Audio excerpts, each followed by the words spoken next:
आप सभी को मेरा नमस्कार। इस वीडियो में हम आंध्र प्रदेश संस्कृति एक झलक में आंध्र प्रदेश के स्वतंत्रता सेनानियों के बारे में जानेंगे। स्वतंत्रता सेनानियों में महान विभूति हैं पिंगली वेंकैया। इनका भारतीय स्वतंत्रता संग्राम में अहम योगदान रहा है। इनका जन्म 2 अगस्त 1876 में आंध्र प्रदेश भारत में हुआ। स्वतंत्रता संग्राम में इनका अहम योगदान रहा। पिंगली वेंकैया एक स्वतंत्रता सेनानी थे और असहयोग आंदोलन में सक्रिय रूप से इन्होंने भाग लिया तथा महात्मा गांधी जी से भी ये मिले तथा उनके साथ जोर शोर से इस आंदोलन को भी चलाया। पिंगली वेंकैया जी का मुख्य योगदान रहा राष्ट्रीय ध्वज के डिज़ाइन में। उन्होंने भारत के राष्ट्रीय ध्वज का डिज़ाइन किया जो बाद में 1931 में भारतीय राष्ट्रीय कांग्रेस द्वारा अपनाया गया। इसके अतिरिक्त वेंकैया एक भूवैज्ञानी, भाषाविद तथा लेखक भी थे। इसी श्रृंखला में आते हैं सरोजिनी नायडू। सरोजिनी नायडू जी का जन्म 13 फरवरी 1879 में हुआ तथा इनका देहांत 2 मार्च 1949 में हुआ। सरोजिनी नायडू एक भारतीय स्वतंत्रता सेनानी के साथ साथ कवयित्री, राजनीतिक कार्यकर्ता और नारीवादी थी। उन्हें भारत की कोकिला के नाम से भी जाना जाता है। सरोजिनी नायडू भारत की पहली महिला राज्यपाल थीं और उन्होंने स्वतंत्रता आंदोलन में महत्वपूर्ण भूमिका निभाई। प्रारंभिक जीवन और शिक्षा। सरोजिनी नायडू का जन्म 13 फरवरी 1879 को हैदराबाद में हुआ। उनके पिता अघोरनाथ चट्टोपाध्याय एक बंगाली ब्राह्मण थे और निज़ाम कॉलेज के प्रिंसिपल थे। उनकी माँ वर्धा सुंदरी कवयित्री थीं और बंगाली में कविताएं लिखती थीं।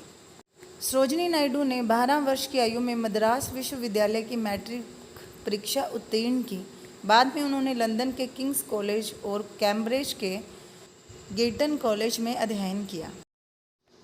आगे है अलूरी सीता रामा राजू। इन्हें मान्यम वीरुडू अर्थात जंगल का नायक भी कहा जाता है। इनका जन्म 4 जुलाई 1897 को आंध्र प्रदेश में भीमावरम के समीप मोगलू नामक गांव में हुआ। अलूरी सीताराम राजू एक सन्यासी थे जो न्याय में दृढ़ विश्वास रखते थे। उन्होंने कई बार गैर कानूनी ब्रिटिश नीतियों के विरुद्ध अपनी आवाज़ उठाई और उनके खिलाफ लड़ाई लड़ी। मान्यम या रंपा विद्रोह आंध्र प्रदेश के वर्तमान गोदावरी जिले के रंपा क्षेत्रों में अलूरी सीताराम राजू के नेतृत्व में एक आदिवासी विद्रोह था। यह विद्रोह शोषणकारी ब्रिटिश नीतियों और दमनकारी वन कानूनों के खिलाफ था, जिससे इन क्षेत्रों में आदिवासियों का जीवन खतरे में था। पोती श्री रामुलु आंध्र प्रदेश के ही नहीं भारत के भी स्वतंत्रता संग्राम में इन्होंने अहम योगदान दिया। पोती श्री रामुलु का जन्म 16 मार्च 1901 में हुआ तथा देहांत 16 दिसंबर 1952 में।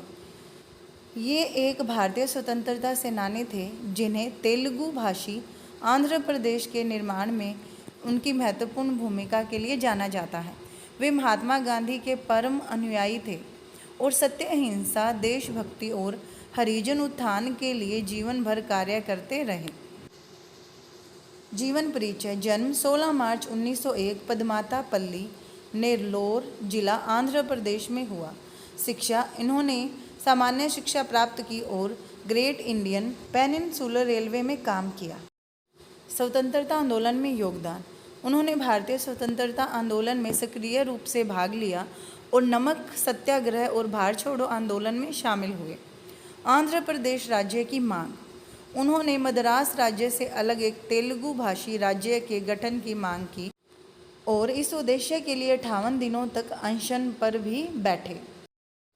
अनशन और मृत्यु। अनशन के दौरान उनकी मृत्यु हो गई, जिसके बाद पूरे आंध्र प्रदेश में व्यापक विरोध प्रदर्शन हुए। आंध्र प्रदेश राज्य का गठन। उनकी मृत्यु के बाद 1 अक्टूबर 1953 को मद्रास राज्य से आंध्र प्रदेश का तेलुगु भाषी क्षेत्र अलग कर दिया गया। उनका महत्वपूर्ण योगदान। उन्होंने तेलुगु भाषी लोगों के लिए एक अलग राज्य बनाने की मांग की और इसके लिए अपना जीवन बलिदान कर दिया। उनका अनशन भारत में भाषाई आधार पर राज्यों के पुनर्गठन की शुरुआत का एक महत्वपूर्ण उदाहरण था। धन्यवाद।